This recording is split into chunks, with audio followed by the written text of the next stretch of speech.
देवा भद्रां पश्येर्माझभिर्जयतराः स्थिरैरङ्गे द्रष्टवा गंजस्तानबृभियाशे माहि देवहिता चदायः सतमेन शरद अन्ति देवायतरा नश्चक्रा जरशां तनो नाम पुत्राश यतरभितर भवन्ति मान मधियारिघता युर्गान्तः आदितिर्द्यारादितिरां तारकझामादितिर्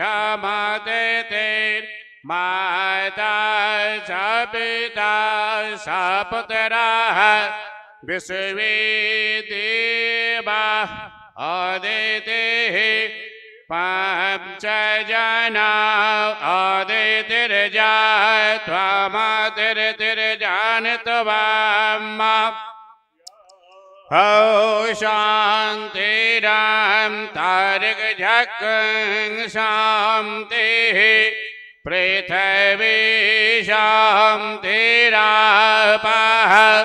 शान्तिरौषधयः शान्तिः वनस्पतयः शान्तिर्विश्वे देवाः शान्तिर्ब्रह्म शान्तिः सर्वज्ञं शान्तिः शान्तिरेवशान्तिः सामा शान्तिरेधि जत जतः समीहसे ततन अभय कुरु सन्नः कर प्रजाभ्यो भयङ्नः पाशभ्यः निदेवशावितरदुरिता निपराशव यद्भद्रां तान्न आशव हरिः ॐ ॐ शान्तिः शान्तिः सुशान्तिर्भवतु सर्वारिष्टशान्तिर्भवतु अयमारम्भः शुभाय भवतु। श्री सद्गुरु महाराज की जय।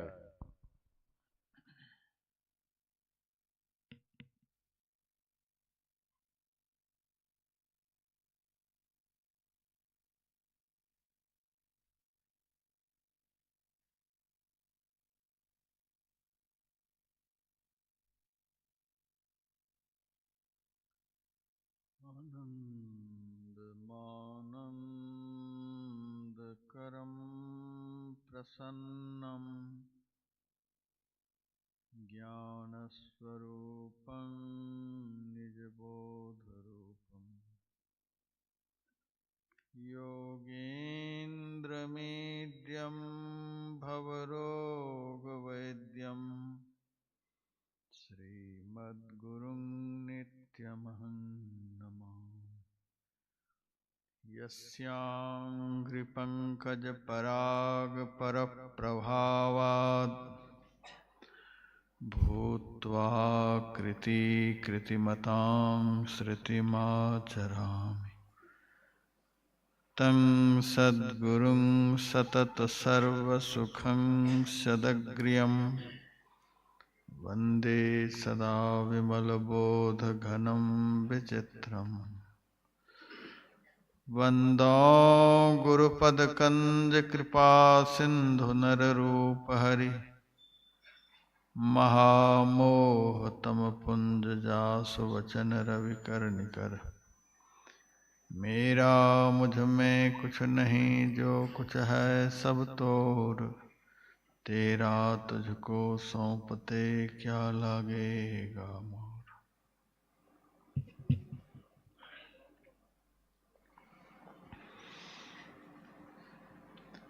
मां नर्मदा के उद्गम स्थल पर आयोजित 10 दिवसीय ध्यान और सत्संग शिविर में पधारे हुए मंचस्थ समग्र महात्मा गण,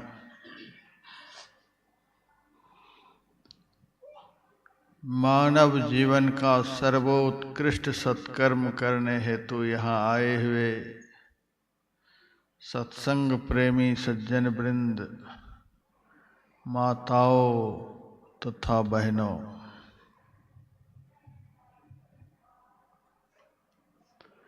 संत मत सत्संग के द्वारा ईश्वर भक्ति का प्रचार प्रसार होता है।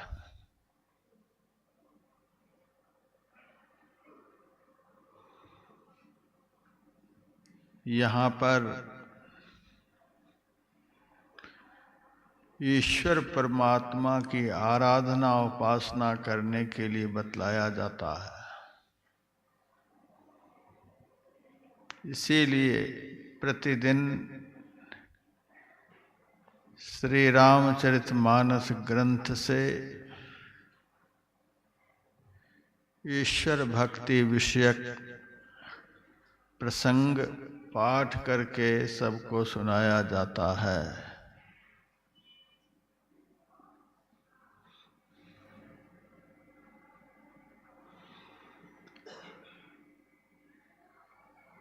यद्यपि संसार के लोग बहुत देवी देवताओं की आराधना उपासना करते हैं, लेकिन हमारे गुरुदेव ने एक ईश्वर की आराधना उपासना करने के लिए हम लोगों को सिखलाया है।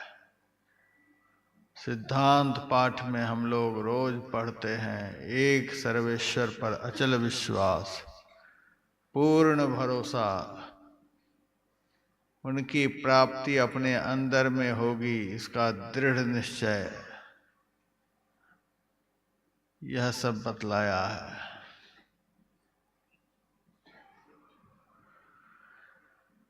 श्रीमद् भागवत महापुराण के द्वितीय स्कंध में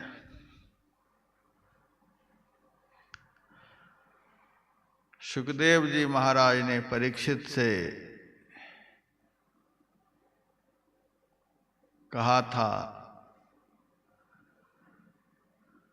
परीक्षित, यदि तो अन्न चाहता है तो माया देवी की उपासना करो, माया की भक्ति करो।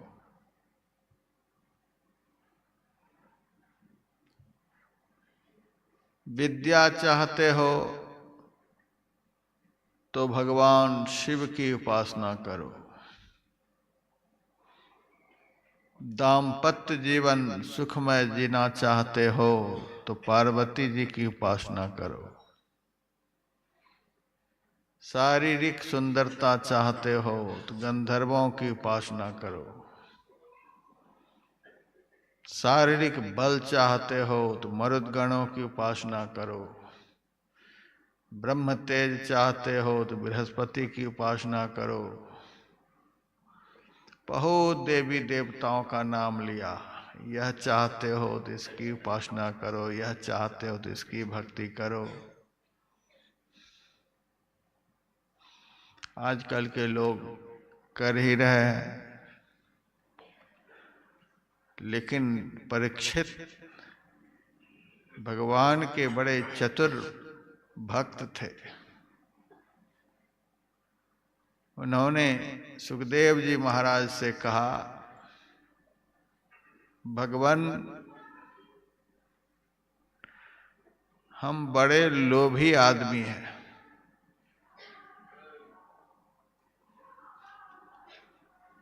हम सब कुछ चाहते हैं,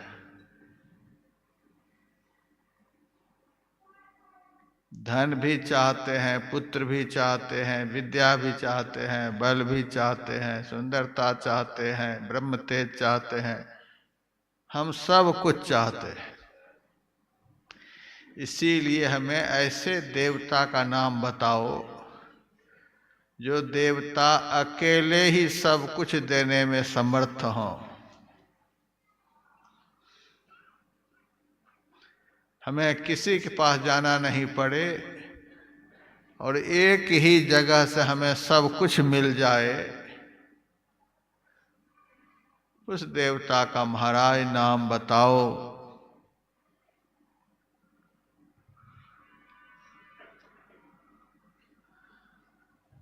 सुखदेव जी महाराज ने कहा, उस देवता का नाम है ईश्वर, परमात्मा।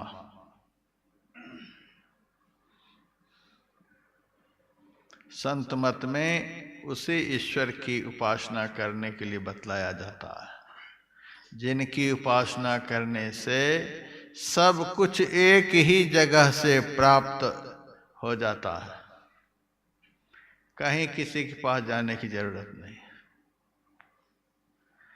आज के भक्तों को देखते हैं, आज क्या है तो एकादशी है, कल क्या है द्वादशी है, परसों क्या है मंगलवारी है, नरसों क्या है तो गुरुवारी है। आज कहाँ जा रहे हो तो इस देवता के मंदिर में, कल कहाँ जा रहे हो तो उस देवता के मंदिर में। संत कबीर साहब की वाणी में, भक्ति सब कोई करे भरमना ना टरे, भक्ति जंजाल दुख द्वंद भारी, ब्रह्म चिन्ह नहीं भ्रम खोजत फिरे, ज्ञान के नेत्र क्यों फोर डारी। सारे जीवन ये सब करते ही रहते हैं और मैं देखता हूं ऐसे लोगों को दुख से कभी पिंड भी नहीं छूटता है।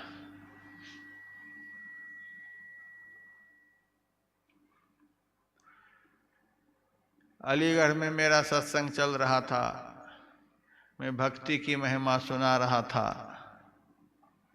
भक्ति स्वतंत्र सकल सुख खानी, बिनु सत्संग न पावहि प्राणी। भक्ति स्वतंत्र है, सकल सुख की खानी है। एक वृद्धा माई उठकर खड़ी हो गई, क्या महाराज आप सुनाते हो भक्ति स्वतंत्र सकल सुख खानी। भक्ति करते करते पैर के तलवे घिस गए, 60 साल की उम्र हो गई, एक भी सुख प्राप्त नहीं हुआ।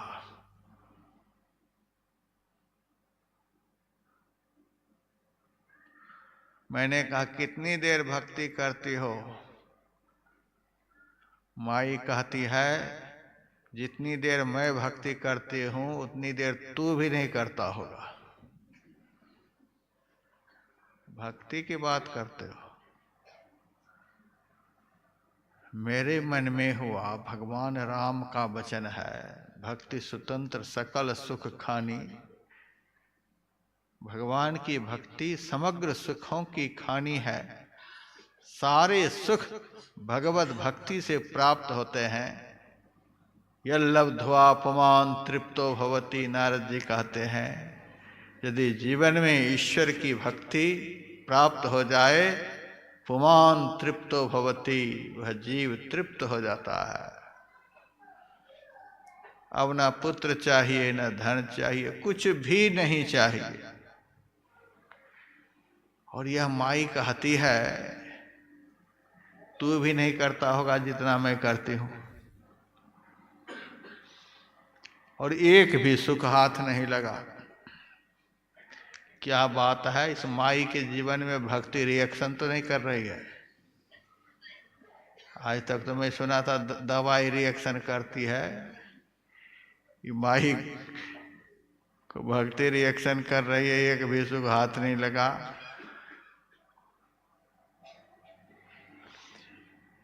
मैंने सोचा कि इनसे पूछूं कि किस तरह से भक्ति करती है।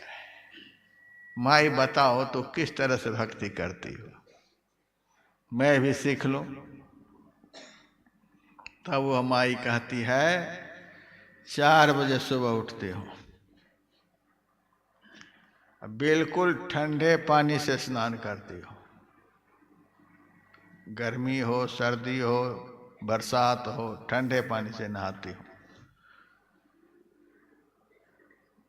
और बहुत बड़ी फूल की साजी पूजा घर से निकालती हूँ। पुष्प वाटिका से बहुत तरह के फूल, बिल्वपत्र, दूब, पूजन सामग्री एकत्रित करके साजी को भर लेती हूँ, फिर लेकर के चलती हूँ। पूरे अलीगढ़ में जितने पत्थर हैं, जितने पहाड़ हैं, जितने पेड़ हैं, जितने मंदिर हैं, जितने गुरुद्वारे हैं, सब जगह थोड़ा थोड़ा थोड़ा थोड़ा करते करते करते 4 बजे शाम में आकर घर में चाय पीती हूँ। करते हो इतनी भक्ति? 12 घंटे तक इसी में लगी रहती हूँ। आज तक कुछ हाथ नहीं लगा। तब हमें बात समझ में आ गई। मैंने उस माई से कहा, माई 60 साल में अब तक भक्ति से तुम्हें कुछ भी प्राप्त नहीं हुआ, कुछ भी नहीं मिला। हमें तो अब लग रहा है कि जिस तरह से तुम्हारी भक्ति चल रही है और इसी तरह से चलती रह गई, 2-4 साल के बाद गठिया बात भी पकड़ेगा, घुटना काम नहीं करेगा, कमर सीधी नहीं होगी, उठना बैठना मुश्किल हो जाएगा। यह सब भी होगा। हाँ, इस तरह की भक्ति करने वाले को यही सब हाथ लगता है। हमारे गुरुदेव ने भी बहुत सुंदर लिखा, आहो भाई सार भगति करू हो, असार भगति करू, संसार भ्रमत रहू, भक्ति श्रम निष्फल हो। कुछ नहीं हाथ लगेगा।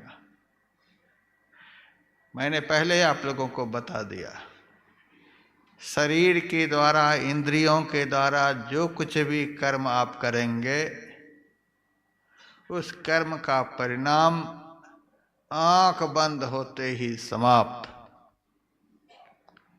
जिस दिन आंखें बंद हो जाएंगी, सदा के लिए बंद हो जाएंगी, शरीर और इंद्रियों से किया हुआ जो कुछ भी है उनसे संबंध खत्म हो जाएगा।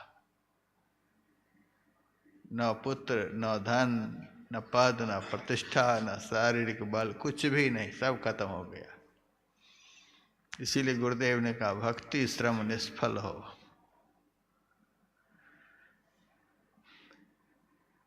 आत्मा के द्वारा परमात्मा की आराधना होती है। आत्म तत्व शाश्वत है, परमात्म तत्व शाश्वत है। इसलिए आत्मा के द्वारा जो परमात्मा की आराधना होती है, यथार्थ में वही शाश्वत भक्ति है। आत्मा शरीर के बाहर नहीं है, इतना विश्वास तो सबको है। आत्मा शरीर के बाहर नहीं है, इस शरीर के अंदर में है। परमात्मा, परमात्मा के लिए कहते हैं वे सर्वव्यापक हैं। ईशावास्योपनिषद का मंत्र है, तदे जति तन्ने जति तद्दूरे तद्वंत के तदंतरस्य सर्वस्य तदु सर्वस्यास्य बाह्यतः तत् ए जति। वह ईश्वर तत्व, वह परमात्मा, वह ब्रह्म चलता है। तत् न ए जति, वह नहीं भी चलता है। परमात्मा चलता है, परमात्मा नहीं चलता है। तद्दूरे तद्वंत के, परमात्मा सबसे दूर है। परमात्मा से दूर कुछ हो ही नहीं सकता। प्रकृति पार प्रभु सबुरवासी, ऐसा तुलसीदास जी महाराज ने लिखा है। सबसे दूर यदि कुछ है तो परमात्मा है। दूसरा मंत्र भी मैं सुनाऊंगा, दूरा सुदूरे तध्यांत के च, दूर से भी दूर। कबीर साहब ने भी कहा, सबसे निकट दूर सब हिते, जिन जैसा मन कीन विचारा। सबसे दूर, तद्दूरे, सबसे दूर, तद्वंत के, और लगे हाथ यह भी कह दिया सबसे नजदीक। यदि सबसे नजदीक कुछ है तो परमात्मा है। परमात्मा से अधिक नजदीक कुछ हो ही नहीं सकता। तदंतरस्य सर्वस्य तदु सर्वस्या से बाह्य, तदंतरस्य सर्वस्य, वे परमात्मा सबके अंदर में, राक्षस हो, प्रेत हो, भूत हो, गाय हो, भैंस हो, आदमी हो, सबके अंदर में। तत् अंतरस्य सर्वस्य, सबके अंदर में, तदु सर्वस्या से बाह्यता, और सबके बाहर भी, सबके अंदर सबके बाहर। महर्षि रमन के जीवन चरित्र को मैंने पढ़ा। शिवरात्रि का त्योहार था, बहुतेरे भक्त उनसे मिलने के लिए गए, मिलन जुलन हुआ। फिर महर्षि रमन से भक्तों ने कहा, महाराज आज शिवरात्रि का त्योहार है और आप गुफा में बैठे हुए हो, सामने ही विशाल शिव जी का मंदिर है, दुनिया के लोग भगवान शिव का दर्शन कर रहे हैं, आराधना उपासना कर रहे हैं, आप यहाँ गुफा में बैठे हुए हो। महर्षि रमन ने कहा, जिनको बाहर में दर्शन होता है वो बाहर में कर रहा है, जिनको भीतर में दर्शन हो रहा है वो भीतर में कर रहा है।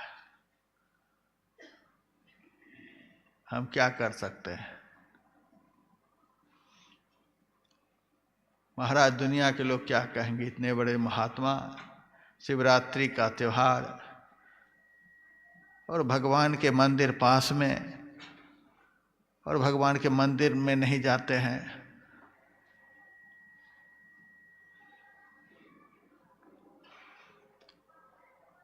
अच्छा चलो हम तुम्हारे साथ चलते हैं मंदिर में। चले गए मंदिर में, सब प्रणाम कर रहे हैं, दर्शन कर रहे हैं। महर्षि रमन चुपचाप एक किनारे खड़े हैं, न हाथ जोड़ते न सिर झुकाते। भक्तों ने कहा, महाराज आप महात्मा होकर भगवान को नमन नहीं करते, सिर नहीं झुकाते।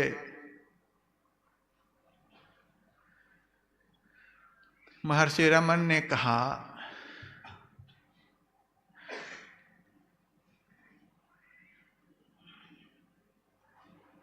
तुम लोग मुझे यह बताओ कि भगवान हमसे कितनी दूरी पर विराजमान है, वह दूरी बता दो, तब तो हम प्रणाम करेंगे। प्रणाम करने के लिए हाथ जोड़ना पड़ेगा,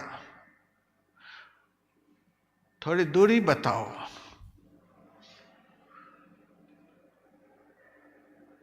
अब सब चुप हो गए।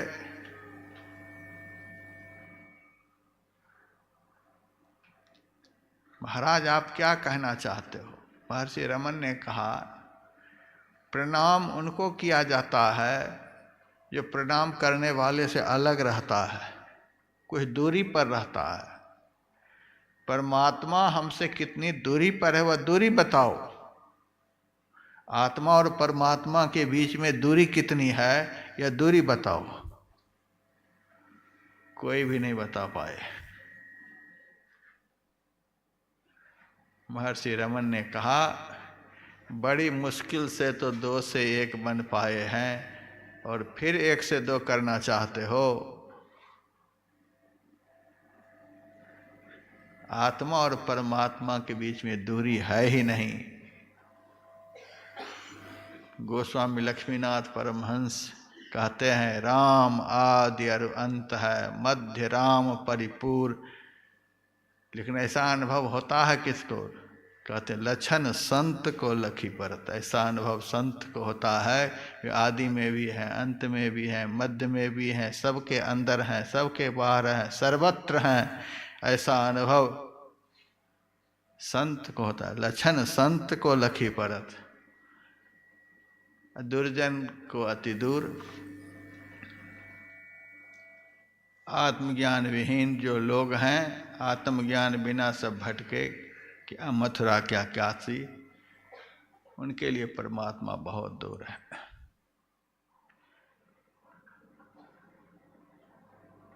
ईशावास्योपनिषद का यह मंत्र है, तदे जति तन्ने जति तद्दूरे तद्वंतिके। इस मंत्र के ऊपर जगत गुरु शंकराचार्य ने भाष्य लिखा। उस भाष्य में स्पष्टीकरण हुआ है, तत् एजति, वह ब्रह्म चलता है। इस पर भाष्य उन्होंने लिखा, अज्ञानियों का ब्रह्म चलता है। भगवान का जन्म मथुरा में हुआ, कंस के कारागार में हुआ। रातों रात भगवान मथुरा से गोकुल गए, एक जगह से दूसरी जगह चले गए। 12 साल 55 दिन तक भगवान मथुरा में नहीं रहे, गोकुल में रहे। उसके बाद गोकुल से अक्रूर जी के साथ मथुरा आ गए। 27 साल तक भगवान मथुरा में रहे। उसके बाद भगवान वहां से द्वारिका चले गए। 125 साल तक भगवान द्वारिका में रहे। फिर वहां से प्रभास क्षेत्र चले गए।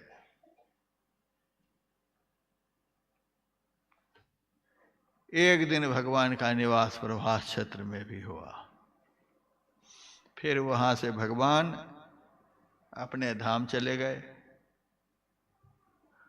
भक्त लोग रो रहे हैं, मथुरावासी रो रहे हैं कि भगवान चले गए द्वारिका। गोकुलवासी रो रहे हैं, भगवान चले गए मथुरा। द्वारकावासी रो रहे हैं, भगवान चले गए प्रभास क्षेत्र। अब प्रभास क्षेत्र वाले रो रहे हैं कि भगवान ना जाने अब कहाँ चले गए, कुछ पता ही नहीं। अज्ञानी भक्त इसी तरह से रोते रहते हैं भगवान के लिए, भगवान चले गए, भगवान चले गए। शंकराचार्य ने भाष्य में लिखा, अज्ञानियों का परमात्मा चलता है। चले गए अर्थात अभाव हो गया। अब भगवान मथुरा में नहीं रहे, अब भगवान गोकुल में नहीं रहे, इसीलिए तो अभाव के कारण रो रहे हैं। वे ही भगवान गीता में अर्जुन से कहते हैं, नासतो विद्यते भावो ना भावो विद्यते सतः उभयोरपि दृष्टोऽन्तस्त्वनयोस्तत्त्वदर्शिभिः। सत्य तत्व का कभी अभाव नहीं होता। जो सत्य है, जो शाश्वत है, जो नित्य है, जो अनंत है, अखंड है, असीम है, सर्वव्यापक है, उस तत्व का कभी भी अभाव नहीं होता। नासतो विद्यते भावो, सत्य तत्व का कभी अभाव नहीं होता। और असत का अस्तित्व नहीं होता, सदैव अभाव लगा ही रहता है। जिस भक्त को सत्य तत्व का ज्ञान नहीं होता है, असत तत्व की आराधना उपासना में लगा रहता है, उनके दुख का कभी अंत नहीं होता। भगवान श्री राम अयोध्या से वन में चले गए। राजा दशरथ रोते रोते मर गए, भगवान चले गए। अयोध्यावासी भी रोते रहे, 14 साल तक रोते रहे। भगवान वहाँ से तमसा नदी के तट पर गए, श्रृंगबेरपुर गए, वहाँ से प्रयागराज गए। अयोध्या से भगवान चले गए तो अयोध्यावासी रो रहे हैं। अब भगवान तो भरद्वाज मुनि के आश्रम से भी चले गए, वहाँ से चित्रकूट चले गए, लेकिन भरद्वाज मुनि नहीं रो रहे हैं। फिर भगवान वहाँ से चित्रकूट गए, अयोध्यावासी रो रहे हैं, लेकिन जब भगवान चित्रकूट से पंचवटी गए तो वाल्मीकि मुनि नहीं रो रहे हैं कि भगवान चले गए, हाय भगवान चले गए।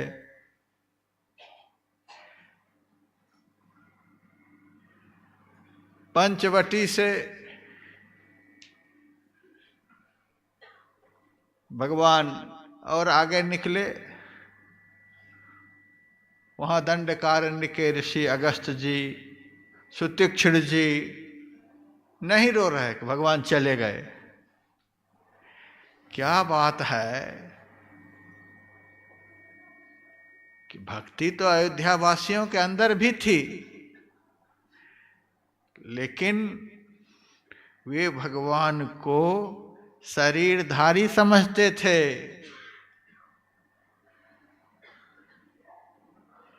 भगवान का अवतार इस शरीर में हुआ है, वो शरीर को भगवान समझते थे। लेकिन वन में रहने वाले वाल्मीकि, अगस्त्य मुनि, भरद्वाज मुनि, माता सबरी, वे भगवान को शरीर नहीं समझते थे। ये ऋषि मुनि महात्मा भगवान उनको समझते थे जिन्होंने शरीर को धारण किया। शरीर और शरीर को धारण करने वाले, दोनों में कोई अंतर नहीं है, बहुत अंतर है। कपड़ा और कपड़ा को पहनने वाला, कोई अंतर नहीं है। तो जो भगवान को हाथ पैर वाला, अंग प्रत्यंग वाला समझता है, उसका रोना धोना कभी बंद नहीं होता है, क्योंकि शरीर परिवर्तनशील है, विनशने वाला है। इसलिए विनशने पर, अभाव होने पर दुख होता है। जीवन में दुख होता है, अभाव से भगवान का भी अभाव हो गया। ऐसे ऐसे भक्त हुए जो भगवान का भी अभाव हो गया। छाती पीट पीट करके महाराज दशरथ मर गए, वसुदेव देवकी ये दोनों भी मर गए, लेकिन भगवान के स्वधाम सिधारने पर उद्धव जी नहीं रोए। और भी पिंडारक क्षेत्र में बहुत तेरे साधु संत महात्मा रहते थे, वे सब नहीं रोए। संत नहीं रोते हैं कि भगवान चले गए। संत जो होते हैं, महापुरुष जो होते हैं, वे भगवान को तत्व रूप में जानते हैं।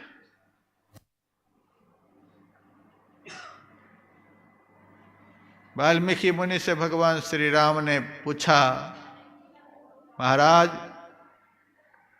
14 साल के लिए मैं वन में आया हूं,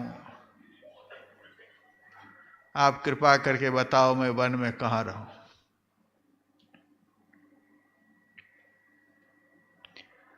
वाल्मीकि मुनि ने कहा, पहले आप बताओ आप कहाँ नहीं हो, फिर मैं बताऊंगा आप कहाँ रहोगे। आप जहाँ नहीं रहोगे वहीं तो मैं रहने के लिए बताऊंगा। आप बताओ आप कहाँ नहीं हो।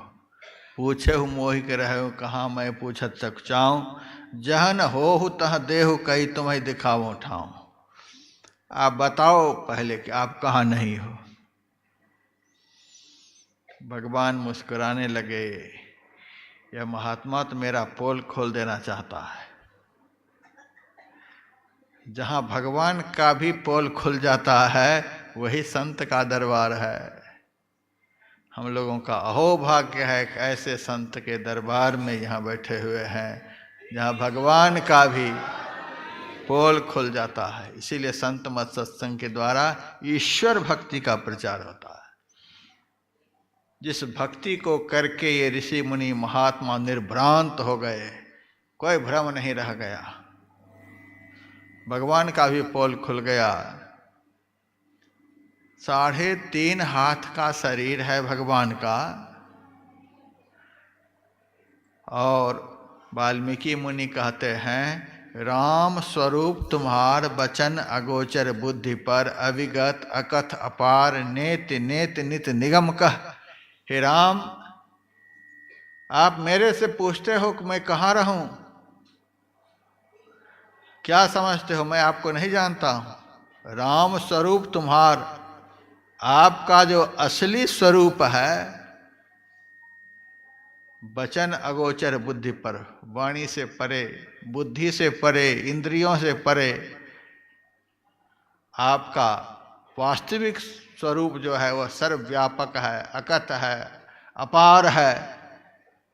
3.5 हाथ का शरीर लेकर भगवान खड़े हैं और वाल्मीकि मुनि कहते हैं आप अपार हैं, आपके शरीर का आर पार नहीं है, आप असीम हैं, आप अनंत हैं। क्या भगवान की अनंतता का बोध इस आंख से होता है? संत के पास आत्मदृष्टि होती है। आत्मदृष्टि जिसे प्राप्त हो जाती है तो वह भगवान की अनंतता का बोध करता है। वे महापुरुष उस आत्मचक्षु से भगवान के शरीर को भी देखते हैं और शरीर में व्यापक भगवान को भी देखते हैं। जिनको आत्मचक्षु नहीं है वह केवल शरीर को देखता है। शरीर परिवर्तनशील है। इसीलिए भगवान जब एक जगह से दूसरी जगह चले गए तो शरीर को भगवान मानने वाले रोने लग गए, भगवान चले गए, भगवान चले गए। वाल्मीकि मुनि नहीं रोए। वाल्मीकि मुनि ने कहा मुनि धीर जोगी श्रुति सेतु पालक राम, आप मेरे से जो पूछ रहे हो कि मैं कहाँ रहूं, मैं आपको जानता हूं। आप मेरी परीक्षा ले रहे हो कि यह महात्मा मुझे पहचान रहा कि नहीं पहचान रहा है। श्रुति सेतु पालक राम, हे राम आप वेदों की मर्यादा की रक्षा करने वाले हो, इसीलिए मेरे से पूछ रहे मैं कहाँ रहूं। और इसमें रहस्य भी छिपा हुआ है। असली स्थान का पता संत को छोड़कर दुनिया में कोई भी नहीं बता सकता है। आप लोगों से कोई पूछे कोई ऐसी जगह बताओ जहाँ जाने पर कोई दुख नहीं हो, बताओ उस जगह का पता। आप लोग क्या पता बताएंगे? चले जाओ अमरकंटक से मद्रास, बढ़िया व्यापार चलेगा। मुंबई चले जाओ, लंदन चले जाओ, अमेरिका चले जाओ, यही तो आप लोग बताएंगे। दुनिया में कहीं भी जाकर दुख का अंत नहीं होता है। दुखालय शाश्वतम, यह संसार शाश्वत दुख का घर है। स्वर्ग भी संसार के अंदर है, वैकुंठ भी संसार के अंदर है, ब्रह्मलोक भी संसार के अंदर है। जितना लोक है, जितना कमल है, जहाँ तक रूप सृष्टि है, वह सब संसार के अंदर है। और संसार के अंदर कहीं भी आप रहेंगे दुख से पिंड नहीं छूटेगा। जैसे हम आप लोगों को दुख होता है वैसे ही स्वर्ग के लोगों को भी दुख होता है। यदि कभी जाएंगे तो पता चल जाएगा। नक्शा तो नहीं लग रहा है, हाँ, यदि कोई भजन करेंगे, अंधकार की सीमा को पार करेंगे तो उस प्रकाशमान लोकों में जाकर के देखेंगे देवता को भी दुख होता है। और हमने तो पुराणों को पढ़ा है, हम लोगों से ज्यादा दुख देवताओं को, कम दुख नहीं, हम लोगों से ज्यादा दुख देवताओं को। इसीलिए संत मत के सत्संग में ईश्वर भक्ति का प्रचार होता है। ऐसे कि भक्ति करने के लिए कहा जाता है कि जिनके पास दुख नहीं होता, ईश्वर के पास दुख नहीं होता, किसी भी देवताओं के पास सुख नहीं होता। तारकासुर का जन्म हुआ, देवताओं की वह दुर्गति उन्होंने की कि हम कह नहीं सकते। विष्णु पुराण में मैंने पढ़ा 5 करोड़ वर्ष तक रावण ने राज्य किया था। 5 करोड़ वर्ष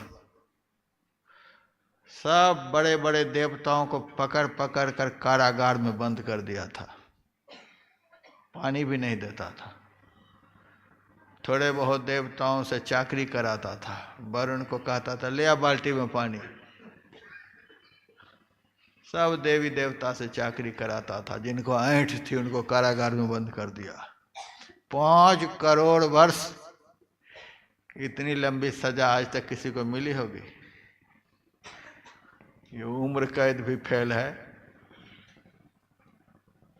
इतने वर्ष तक देवता लोग कारागार में रहे, इंद्र भी कारागार में रहे। इंद्र की तो इतनी दुर्गति की, मेघनाद ने रस्सी से पैर को बांध दिया, रथ के चक्का में रस्सी बांध करके स्वर्ग से घसीटता हुआ इंद्र को लेकर रावण लंका गया, कारागार में बंद कर दिया। सब देवता हाय हाय कर रहे हैं, तब ब्रह्मा जी गए कि इंद्र को छोड़ दो। मेघनाद ने कहा ऐसे नहीं छोड़ेंगे, इन्होंने भी मेरे पिता को कारागार में बंद किया था, इनसे मैं बदला ले रहा हूं। अच्छा जो हुआ सो हुआ, देवताओं का राजा है, छोड़ दो इसको। ऐसे नहीं छोड़ूंगा, कारागार से तब छोड़ूंगा जब यह मुझे वीर घातनी शक्ति प्रदान करेगा, जिस शक्ति का प्रयोग होने पर कोई भी नहीं बच सकता। देवराज इंद्र से वीर घातनी शक्ति प्राप्त किया, उसी शक्ति का प्रयोग हुआ था लक्ष्मण जी के ऊपर, तब छोड़ा गया था इंद्र। देवताओं के पास भी कम दुख नहीं। 5 करोड़ वर्ष की सजा कम नहीं होती है। और आप पुराणों को पढ़िएगा, इन राक्षसों से देवताओं को कभी भी पिंड नहीं छूटा है। 10-20 साल आराम से रहे, तब तक दूसरा राक्षस का जन्म हो गया। फिर वे राक्षस स्वर्ग से देवताओं को खदेड़ दिया, भगवान की शरण में गए, भगवान की दया हुई, भगवान अवतार लिए, जैसे तैसे उन राक्षसों का वध किया। फिर स्वर्ग जाकर आराम करने लगे, थकावट दूर भी नहीं हुई, तब तक तीसरा राक्षस तैयार हो गया। ऐसा आज तक हम लोगों के जीवन में हुआ है, जैसा देवताओं के जीवन में है। जैसे यहाँ पर अपने से बड़े के सुख को देखकर कम सुख वाले ईर्ष्या का भाव रखते हैं, उनके पास इतना धन है, इनका इतना नाम हो रहा है, इनकी ऐसी पदवी है, इनको इतना सब कुछ मिल रहा है। जैसे दूसरे की उन्नति को देखकर आज लोग जलते हैं, भूनते हैं, उसी तरह से स्वर्ग में जिनके पास जितना बड़ा पुण्य है, उस पुण्य के आधार पर उसे सुख दुख प्राप्त होता है। बहुत पुण्य है तो बहुत बड़ा स्थान पर है, इंद्र के पास कैबिनेट मंत्री बन करके रहता है। कम पुण्य है तो कम सुख है, ज़्यादा पुण्य है तो ज़्यादा सुख है। एक दूसरे के सुख को देख करके सब देवता जलता भुनता रहता है, तो वहाँ भी शांति नहीं। इसीलिए तुलसीदास जी महाराज ने लिखा, धनहीन कहे धनवान सुखी, धनवान कहे सुख राजा को भारी। राजा कहे चक्रवर्ती सुखी, चक्रवर्ती कहे सुख इंद्र को भारी। इंद्र कहे चतुरानन सुखी, चतुरानन कहे सुख विष्णु को भारी। तुलसीदास विचारी कहे हरि भजन बिना सब लोग दुखारी। सब दुख में ब्रह्मा विष्णु महेश्वर दुखिया जिन्हें राह चलाई हो। संत कबीर साहब ने ब्रह्मा विष्णु महेश तक को भी लपेट लिया। पुराणों की कथा को पढ़ेंगे, ब्रह्मा को भी दुख होता है, ब्रह्मा भी राक्षसों से हार गए। विष्णु भगवान को भी जालंधर ने युद्ध में पराजित कर दिया, तारकासुर ने पराजित कर दिया। शिव जी भी लड़ाई के मैदान से भागे हैं। जब बाणासुर की सहायता करने के लिए शिव जी गए तो भगवान कृष्ण से उनका युद्ध हुआ है, और भगवान श्री कृष्ण के जृंभणास्त्र के प्रयोग से वो भी दुखी होकर के मैदान छोड़कर भाग गए हैं। ब्रह्मा विष्णु महेश्वर दुखिया। तुलसी ने साप दे करके, शंखचूड़ की पत्नी तुलसी ने श्राप दे करके विष्णु भगवान को पत्थर बना दिया। सब कुछ लिखा हुआ है। ब्रह्मा विष्णु महेश्वर दुखिया जिन्हें राह चलाई हो। सब दुखी है। इसीलिए तुलसीदास जी महाराज ने विनय पत्रिका में लिखा, जाऊं कहाँ तजी चरण तिहारे, काको नाम पतित पावन जग कही अति दीन प्यारे। खग मृग व्याध पाषाण विटप जर यवन कवन सुर तारे।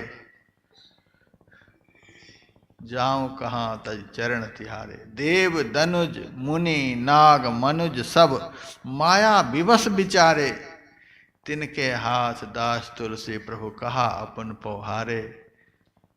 जाऊं कहाँ तज चरण तिहारे। मैं कहाँ जाऊं, ये सब तो खुद आफत में पड़े हुए हैं, मैं किसके पास जाऊं।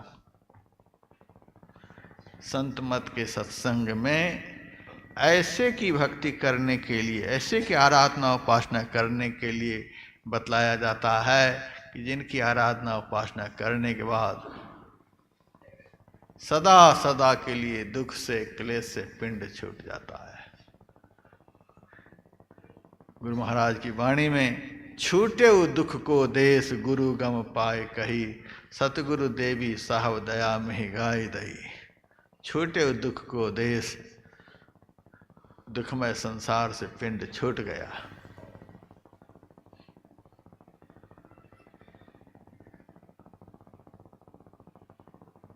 परीक्षित ने सुखदेव जी महाराज से कहा, ऐसे देवता का नाम बताओ जिन देवता की आराधना उपासना करने से सब कुछ एक ही जगह से प्राप्त हो जाए, किसी के पास जाना नहीं पड़े। कहा उसी देवता का नाम है ईश्वर परमात्मा, और वह देवता बड़ा विलक्षण है, चलता भी है नहीं भी चलता है। अज्ञानियों के देवता चलता फिरता, यहाँ से वहाँ गए, वहाँ से वहाँ गए, वहाँ से वहाँ गए, लेकिन ज्ञानी का देवता चलता फिरता नहीं है, वह शाश्वत है, वह स्थिर है। चलने फिरने के लिए जगह तो होनी चाहिए, जो सब जगह है, अनंत का अर्थ जहाँ से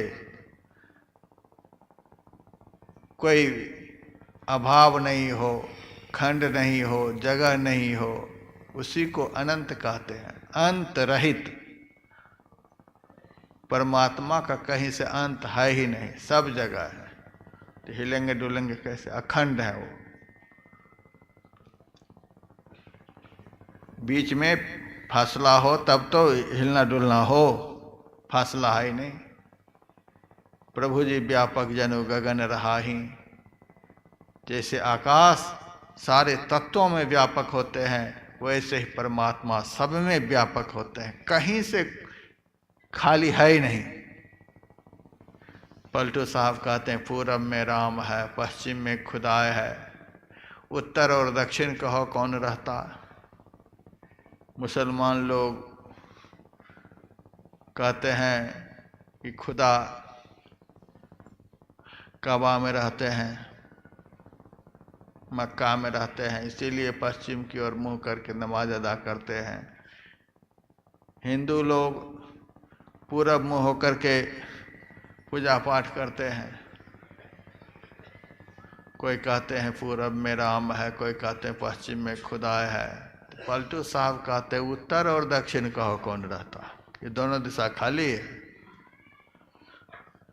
साहब वह कहाँ है कहाँ फिर नहीं है, हिंदू और तुर्क तूफान करता। हिंदू और तुर्क मिली पड़े हैं खैच में, आपनो वर्ग दोई दीन कहता। दास पलटू कहे साहब सब में रहे, जुदा न तनिक में सांच कहता। उनसे कहीं भी जगह खाली नहीं है, सब जगह। हम लोगों को कहीं जाने की जरूरत नहीं है। हाँ, सैर करने के लिए कहीं चले जाएं, उसके लिए हम मना नहीं करते। काम धंधा के लिए कहीं चले जाएं, हम किसी को मना नहीं करते। लेकिन भक्ति करने के लिए कहीं से कहीं जाना पड़े, उसके लिए तो हम जरूर मना करते हैं। को जात प्रयाग बनारस, को गया जगन्नाथ ही धावे, को मथुरा बद्री हरिद्वार, को गंगा कुरुक्षेत्र नहावे, को पुष्कर होय पंच तीरथ, दौरी ही दौरी जी द्वारिका आवे। सुंदर वित्त गड़ियो घर माही, सो बाहर ढूंढत क्यों करी पाए। वित्त गड़ियो घर माही, परमात्मा रूपी संपदा सबके शरीर रूपी घर के अंदर ही विराजमान है, बाहर ढूंढत क्यों कर पावे। सब जगह है, कहीं जाने के लिए हम लोग नहीं कहते। सब जगह है, जुदा न तनिक में सांच कहता, हमसे बिल्कुल अलग नहीं। गोस्वामी लक्ष्मीनाथ परमहंस का वचन है, कहो जी पूजा का की करूं, मैं किसकी पूजा करूं। निर्गुण के आवाहन कैसे, यही संशय में पड़ूं।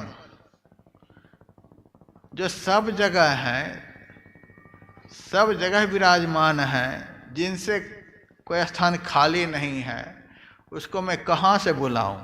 वो तो सब जगह है। फूल में भी वही है, बिलपत्र में भी वही है, सारे पदार्थों में वही है। तो उनको कौन सा पदार्थ लेकर के चढ़ाऊं। पत्थर में भी है और फूल में भी है, सब जगह है। तो कैसे एक जगह से दूसरी जगह उनको लेकर के जाऊं। वो तो सब जगह है, सब में विराजमान है। लक्ष्मीपति नहीं दोसर को, काके पाए परों।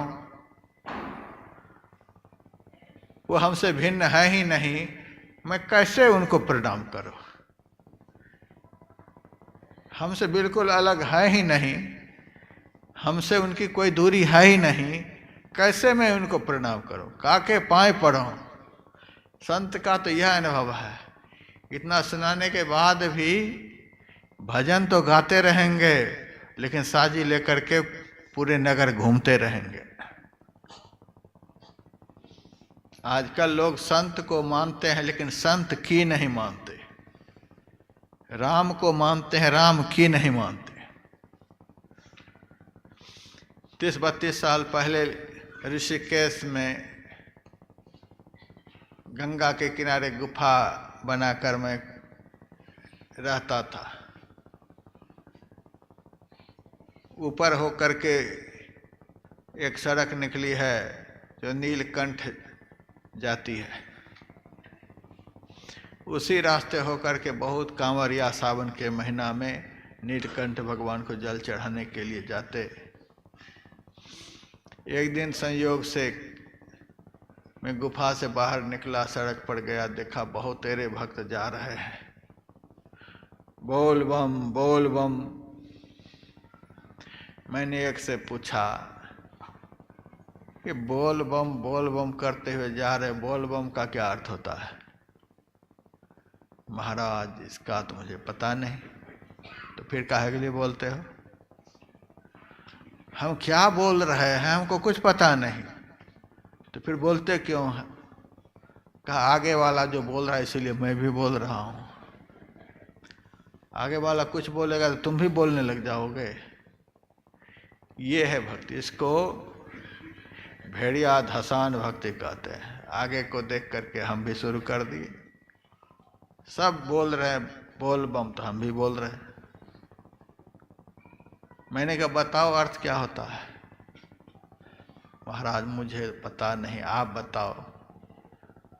हम तो कांवर लेकर जा नहीं रहे, हम कैसे बताएं? फिर भी महाराज आप महात्मा हो, ठीक है बताता हूं। मैंने कहा बम का अर्थ भक्त होता है। बोल बम यानी बोल भक्त, बोल भक्त। यह भी पागलपन से कम नहीं है। इसका क्या मतलब हुआ? बोल भक्त बोल भक्त बोल भक्त। क्या बोल? क्या बोल? महाराज पता नहीं। देखो आज की भक्ति कैसी है, क्या बोल रहा है, कहाँ जा रहा है, क्या कर रहा है, कुछ पता नहीं। बस कंधे पर कामर है, हम जा रहे हैं। बोल भक्त क्या बोल? महाराज पता नहीं। तो सुनो मैं पता बताता हूँ। बोल बम का नारा है और बाबा एक सहारा है। यह बोल, बाबा एक सहारा है। मुंह तो बोल रहा बाबा एक सहारा है, और जल चढ़ाने के बाद बेटा का सहारा लेने के लिए घर भागता है, भाई का सहारा लेने के लिए भागता है। संकट आता है तो विधायक के पास भागता है, सांसद के पास भागता है, डॉक्टर के पास भागता है, वकील के पास भागता है। मुंह से बोलता है बाबा एक सहारा है। तालमेल है कुछ? मुंह बोलता है बाबा एक सहारा है, अब पैर भाग रहा है विधायक के पास, सांसद के पास, डॉक्टर के पास, वकील के पास। बोली में और व्यवहार में कोई तालमेल नहीं है, और भक्ति में लगे हुए हैं। इसीलिए हमारे गुरुदेव ने कहा आसार भगति करो संसार भ्रमत रहो, भक्ति श्रम निष्फल हो। लगे ही रहोगे सब। फिर मैंने उनसे कहा कहाँ जा रहे हो? नीलकंठ जा रहा हूँ। नीलकंठ में क्या है? शिव जी हैं। नीलकंठ में शिव जी हैं? हाँ महाराज नीलकंठ में शिव जी हैं, वहीं जा रहा हूँ। मैंने कहा आ रहे हो कहाँ से? तो हरियाणा से। किस गांव से आ रहे हो? गांव का नाम भी बता दिया। मैंने कहा जिस गांव से आ रहे हो उस गांव में शिवालय है कि नहीं है? तब कहता है उस गांव में भी शिवालय है। अच्छा, उस गांव में भी शिवालय है। एक बात बताओ, शिव जी एक हैं कि 1000 हैं? तब कहता शिव जी तो एक ही हैं। मैंने कहा शिव जी एक ही हैं तो तुम्हारे गांव में जो शिवालय है उस शिवालय में शिव जी नहीं है? तुम्हारे गांव के शिवालय में अलग शिव जी हैं, और नीलकंठ में जो शिव जी हैं वो अलग शिव जी हैं, केदारनाथ में अलग शिव जी हैं। तब चुप हो गया। शिव जी एक ही हैं। जो शिव जी केदारनाथ में है, नीलकंठ में है, वो शिव जी तुम्हारे गांव के मंदिर में नहीं है? तब कहता होंगे महाराज, अपने गांव के शिवालय में तो झाड़ू नहीं मारता है, साफ सफाई नहीं, और जा रहा है कहाँ शिव जी की आराधना करने के लिए। क्या वह अपने गांव के शिवालय में शिव जी को जल चढ़ाएगा तो शिव जी को अर्पण नहीं होगा? शिव महापुराण में लिखा हुआ है, अपने अंदर में मुझ शिव की आराधना को छोड़कर जो अन्यत्र मेरी आराधना करने के लिए जाता है, वह ऐसा ही अज्ञानी है जो अपने हथेली में प्राप्त फल को छोड़कर केहूनी चाट करके भूख मिटाना चाहता है। शिव जी का वचन है। और जावाली ऋषि कहते हैं, तीर्थे दाने जपे यज्ञे काष्ठे पाषाण के सदा शिवम पश्यति मूढ़ात्मा शिवे देहे प्रतिष्ठित। भगवान शिव के रहने के लिए बहुतेरे स्थान की चर्चा श्रीमद् भागवत महापुराण में है, लेकिन उन बहुतेरे स्थान में एक स्थान हृदय भी है। हृदय चक्र में शिव का निवास है, आज्ञा चक्र में शिव जी का निवास है। हमारा निवास कहाँ है? ये पूजा करने वाले का निवास कहाँ है? पूजा करने वाले का निवास भी हृदय में ही है, और जिनकी पूजा करेंगे उनका निवास भी हृदय में ही है। एक ही जगह पर दोनों हैं, तो भी पूजा करने के लिए आदमी कहाँ कहाँ जा रहे हैं। इसीलिए आचार्य शंकर ने भाष्य में लिखा, अज्ञानियों का परमात्मा चलता फिरता है। यहाँ से वहाँ गए, वहाँ से वहाँ गए, वहाँ से वहाँ गए, भगवान घूम रहे हैं। अज्ञानियों का परमात्मा न एजति, वह नहीं चलता। तद्दूरे, अज्ञानियों का परमात्मा दूर से दूर, कहाँ से कहाँ जा रहे हैं, घूम रहे हैं। अज्ञानियों का परमात्मा दूर से दूर। कबीर साहब ऐसे कहने वाले दुनिया में कहीं नहीं मिलेंगे। है हाजिर तो ही दूर बतावे, दूर की बात निराशी। कहे कबीर सुनो भाई साधो, बिनु गुरु भरम न जासी, मोहे सुनी सुनी आवत हासी, पानी में मीन पियासी। है हाजिर, वो प्रत्यक्ष है। अज्ञानी लोग तो है दूर बतावे, वहाँ चले जाओ दर्शन होगा, वहाँ चले जाओ दर्शन होगा, वहाँ चले जाओ दर्शन होगा। मेरे पास भी हरिद्वार में बहुत भक्त आते हैं, दर्शन करके चंदन टीका लगा करके आ जाते हैं। मैं पूछता हूँ, कहाँ गया था? भगवान का दर्शन करने के लिए। कहाँ जाकर के भगवान का दर्शन किया? बद्रीनाथ में जाकर भगवान का दर्शन किया। जब भगवान का दर्शन तो कर ही लिया, तो मेरे जैसे पापी के पास काहे के लिए आया? भगवान का दर्शन करने के बाद यहाँ काहे के लिए आया? दाल रोटी खाने के लिए? भगवान का तो दर्शन हो ही गया, फिर यहाँ काहे के लिए आया? अरे महाराज, आप क्या कहते हो? एक दिन यहाँ भी ठहरेंगे। चलो कोई बात नहीं, ठहरा लेता हूँ कमरा में। और उसके बाद स्तुति प्रार्थना का जो समय होता है, ध्यान का जो समय होता है, उस समय मैं देखता हूँ गायब हो गया। फिर थोड़ी देर के बाद आता है, कहाँ गया था ध्यान के समय? भगवान का दर्शन करने के लिए। अब कौन सा भगवान का दर्शन करे? एक बार तो दर्शन कर ही लिया। तो उस मंदिर में गए दर्शन करने के लिए, फिर उस मंदिर में गए दर्शन करने के लिए। पता नहीं ये मूर्ख आदमी का भगवान कितना है। वहाँ गए दर्शन करने के लिए, वहाँ गए दर्शन करने के लिए, वहाँ गए दर्शन करने के लिए। व्याकरण का एक सूत्र है, अदर्शनम लोपः। जिसका दर्शन नहीं है उसकी लोप संज्ञा हो जाती है। अब एक मंदिर से निकले तो भगवान अब दिखलाई नहीं दे रहे हैं, इसीलिए अब दूसरे मंदिर में जा रहे हैं। अदर्शनम लोपः।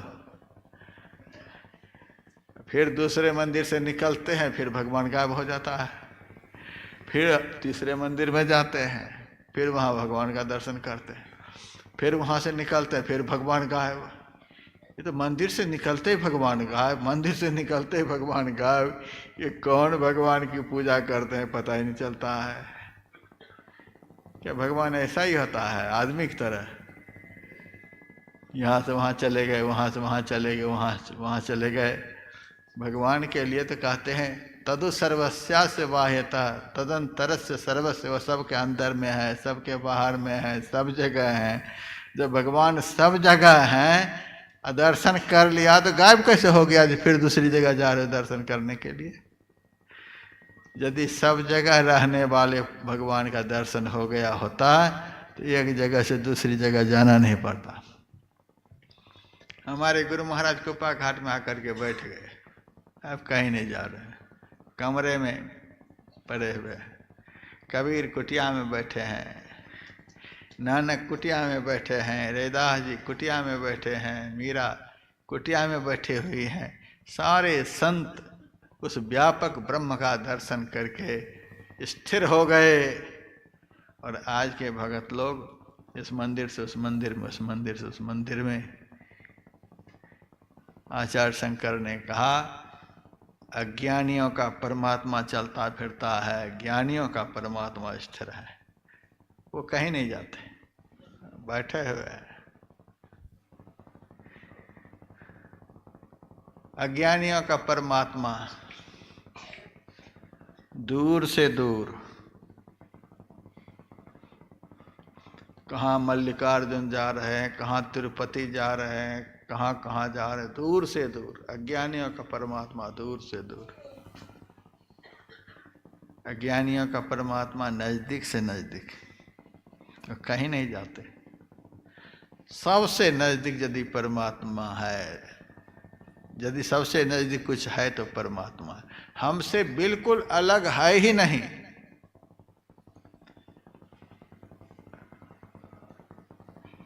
अज्ञानता का पर्दा सामने से हट जाए, सामने पलटू साहब की वाणी में, साहिब साहिब क्या करे साहिब तेरे पास, साहिब तेरे पास याद कर होवे हाजिर, अंतर धस के देख मिलेगा साहिब नादिर। मान मणि हो फना नूर तब नजर में आवे, बुरका डारे टार खुदावा खुद दिखरावे। रूह करे में राज कुफर को खोल कुलावा, तीसो रोजा रहे अंतर में सात रिकावा। ला मकान में रब को पावे पलटू दास, साहब साहब क्या करे साहब तेरे पास। बुरका डारे टारी, घूंघट को सामने से हटा लीजिए, सामने कौन है तुरंत दिखेगा। घूंघट काट करके रखेंगे तो सामने रहेंगे, कुछ नहीं दिखेगा। उसी तरह से माया का आवरण जब तक जीव के सामने रहेगा, सब जगह रहते हुए भी ब्रह्म का दर्शन नहीं होगा। हमारे गुरुदेव कहते इनके हटे माया हटेगी, प्रभु से होगी एकता। माया के जो आवरण है इनको हटाओ, प्रभु से होगी एकता। और मिलन ऐसा होता है, दर्शन ऐसा होता है कि फिर दर्शन हम लोपा नहीं होता। परमात्मा का दर्शन ऐसा है कि वह दर्शन होने के बाद वह दर्शन बना ही रहता है। फिर ऐसा नहीं भगवान गायब हो गए, लुप्त हो गए, अब दर्शन हो ही नहीं रहा है। आत्मा के द्वारा जो परमात्मा का दर्शन होता है यह शाश्वत दर्शन है। मैंने बहुत बार सत्संग में सुना दिया, आप अपने भाई को देख लेंगे तो भाई ही नहीं बन जाएंगे, आप अपने पुत्र को देख लेंगे तो पुत्र ही नहीं बन जाएंगे, आप दुनिया का कुछ भी देख लेंगे तो वही नहीं हो जाएंगे। लेकिन जिस दिन अपनी आत्मा से परमात्मा का दर्शन कर लेंगे उस दिन आप परमात्मा ही बन जाएंगे। ब्रह्म स ब्रह्मविद स्वयं, ब्रह्म को जान लेने वाला केवल ब्रह्म ज्ञानी ने स्वयं ब्रह्म हो जाता है। ऐसा दर्शन होता है। बार बार दर्शन की बात नहीं, इस साल भी गए दर्शन करने के लिए, उस साल भी गए दर्शन करने के लिए, हर साल जा ही रहे दर्शन करने के लिए।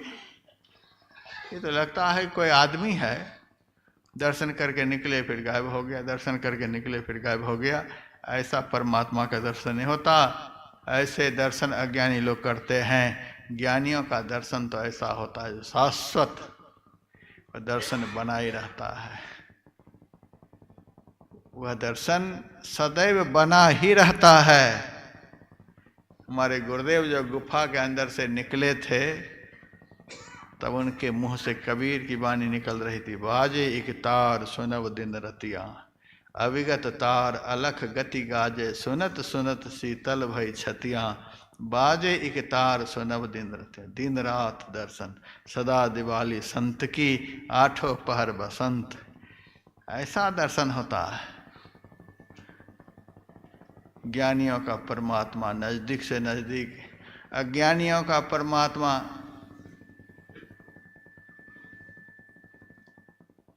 बाहर में, ज्ञानियों का परमात्मा सबके अंदर और बाहर।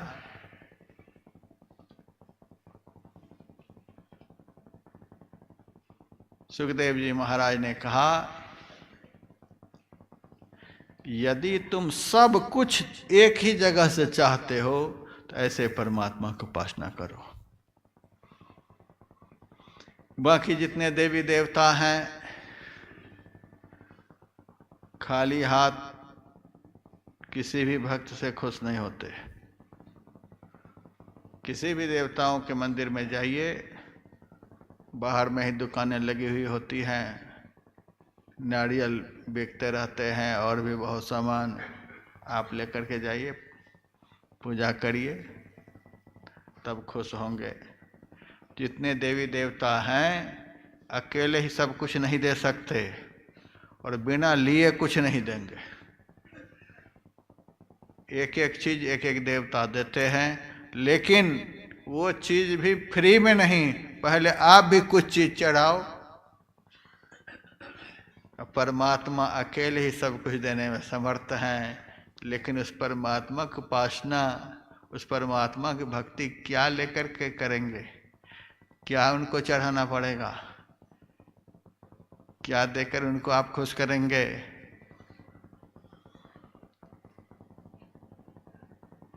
सुखदेव जी महाराज ने कहा, सब कुछ देने में अकेले ही ईश्वर समर्थ हैं।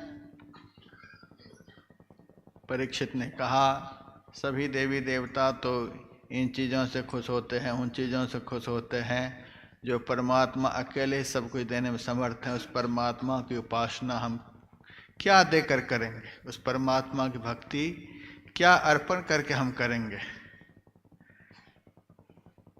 तब सुखदेव जी महाराज ने कहा, तीव्रेण भक्ति योगेन यजेत पुरुषम परम। तीव्र भक्ति योग के द्वारा उस पुरुषोत्तम परमात्मा की उपासना होती है। तीव्र भक्ति। और वह तीव्र भक्ति क्या है? पानी से मछली को हटा दीजिए, पानी के लिए मछली छटपटाती रहेगी। जैसे पानी के बिना दिन रात मछली छटपटाती है, एक क्षण भी रह नहीं सकती, उसी तरह से 2400 घंटे जो भक्त उस परमात्मा के दर्शन के लिए तड़पते रहते हैं, दिन रात तड़पते रहते हैं, एक क्षण के लिए भी जिनके मन में परमात्मा के बिना शांति नहीं मिलती। इस तरह की जो अखंड तड़प है, 2400 घंटे की तड़प है, जो तड़प कभी बंद नहीं होती है, इस तरह से तड़पने वाली भक्ति, तीव्रेण भक्ति योगेन, इस तरह की भक्ति से उस परमात्मा की उपासना होती है। ऐसी तड़प हो, एक क्षण के लिए भी उनके बिना शांति नहीं मिले, अन्न न भावे, नींद न आवे, बार बार वही विरह सतावे, दुखित तब बिन रहूं निस दिन, प्रकट दर्शन दीजिए, बिनती सुनो प्रिय स्वामिया, बलि जाऊं विलंब न कीजिए। दिन रात तड़पते रहते हैं, एक क्षण भी शांति, न नींद आती है, न आलस आता है। अभी ये सब बात करते हैं ऐसे हवाई महल बना रहे हैं, महाराज बड़ी नींद आती है, आलस आता है, ये आता है, वो आता है। जब तक तीव्र भक्ति अंदर में उत्पन्न नहीं हुई है, तभी तक ये सब आफत आते हैं। जब वह तीव्र भक्ति अंतःकरण में प्रकट होती है, तब न भोजन अच्छा लगता है, न सोना अच्छा लगता है, न किसी से बातचीत अच्छी। तब तो 2400 घंटे बस एकमात्र रोना होता है और कुछ भी नहीं होता है। इस तरह की तीव्र भक्ति। सुखदेव जी महाराज ने कहा, ऐसी भक्ति तो हमारे अंदर है नहीं। तो हम भगवान की उपासना कैसे करेंगे, परमात्मा की उपासना कैसे करेंगे? सबसे अंत में सुखदेव जी महाराज ने कहा,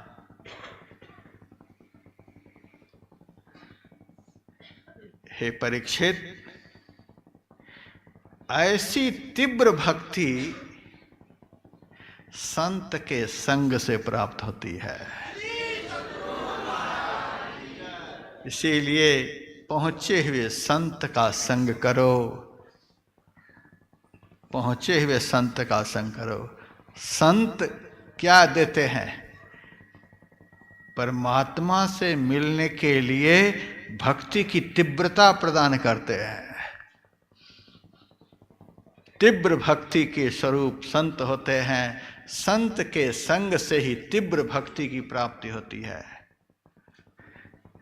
इसीलिए सबसे अंत में कहा, वह तीव्र भक्ति योग संत के संग से प्राप्त होता है। संत का संग करो। तो संत की कृपा के बगैर वह भक्ति प्राप्त नहीं होती जिस भक्ति से भगवत स्वरूप की प्राप्ति होती और समग्र दुखों की समाप्ति होती है। तो संत का संग हो, उनके निर्देशन में साधना हो, तब वह भक्ति प्राप्त होगी। प्रतिदिन यहाँ नित्य नियम से आप लोगों को भक्ति की महिमा सुनाई जाएगी। सुनते जाइए, और भी कल सुनाएंगे, ख़त्म नहीं हुआ है। गुरु महाराज की कृपा से खोपड़ी में भी है बहुत कुछ। सुनते जाइए, करते जाइए। अभी एक भजन सुनिए, फिर आध्यात्मिक आरती। जय गुरु महाराज।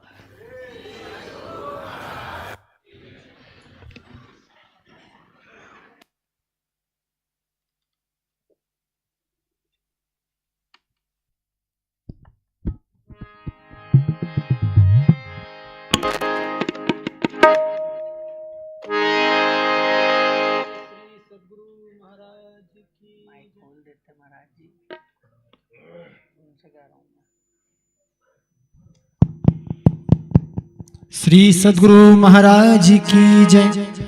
श्री सद्गुरु महाराज की जय। श्री सद्गुरु महाराज की जय।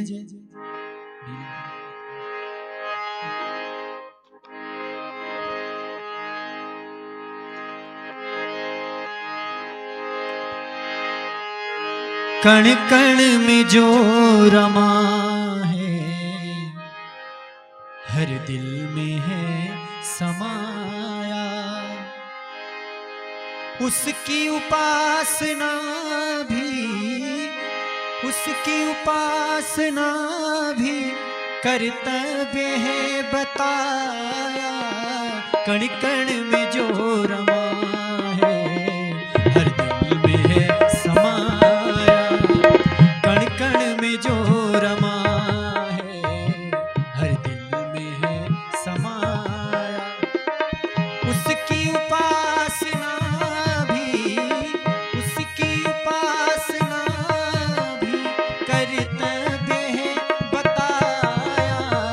कण कण में जो रमा है, हर दिल में है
देखो ये तन के पुर्जे करते हैं काम कैसे, जोड़ों के बीच कोई कब्जा नहीं लगाया, कण कण में जो रमा है हर दिल में है समाया, कण कण में जो रमा है हर दिल में है समाया।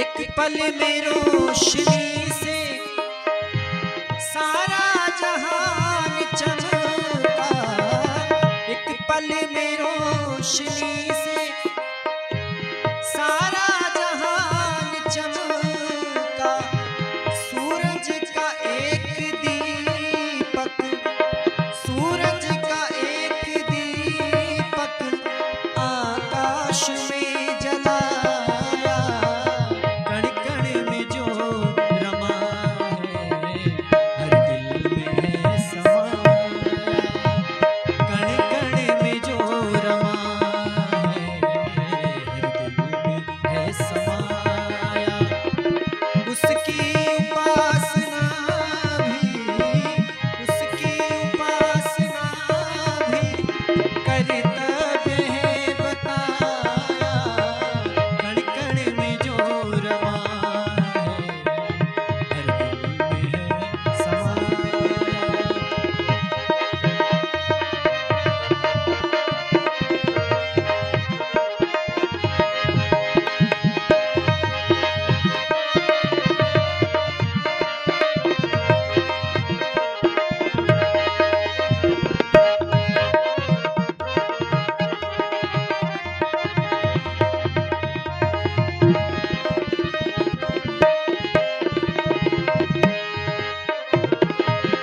अब तक ये गोल धरती चक्कर लगा रही है, अब तक ये गोल धरती चक्कर लगा रही है, फिरकी बना के कैसी, फिरकी बना के कैसी तरकीब से घुमाया, कण कण में जो रमा है हर दिल में है समाया, कण कण में जो रमा है हर दिल में है समाया। उसकी उपासना भी कर्तव्य है बताया, कण कण में जो रमा है हर दिल में है समाया।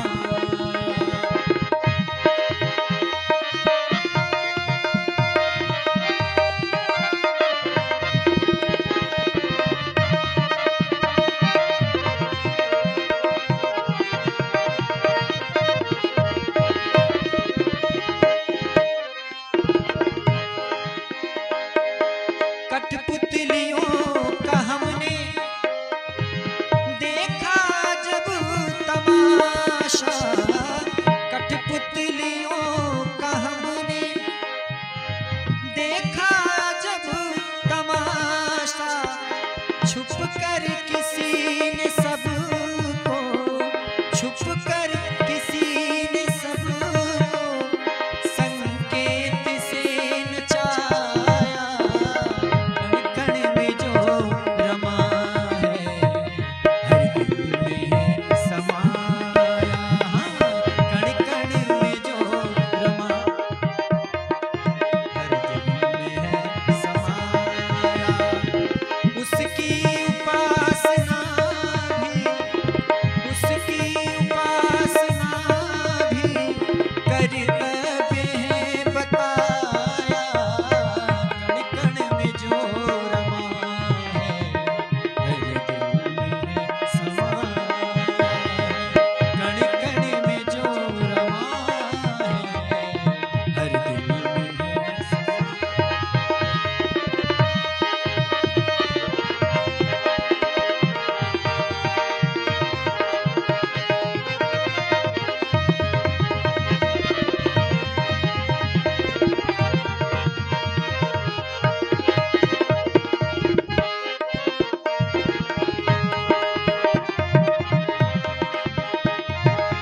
बन के साथी रहता है साथ सबके, हर वक्त बन के साथी रहता है साथ सबके। नादान पथिक उसको, नादान पथिक उसको तू जानने न पाया। कण कण में जो रमा है हर दिल में है समाया। कण कण में जो रमा है हर दिल में है समाया। उसकी उपासना भी, उसकी उपासना भी कर्तव्य है बताया। कण कण में जो रमा है हर दिल में है समाया। कण कण में जो रमा है हर दिल में है समाया। हर दिल में है समाया, हर दिल में है समाया। बोलिए प्रेम से श्री सद्गुरु महाराज की जय।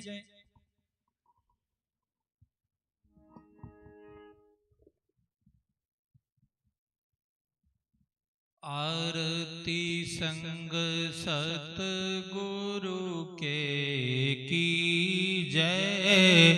अंतर जोत होत लख लीजय। पांच तत्व तन अग्नि जराई। दीपक चास प्रकाश करी जय।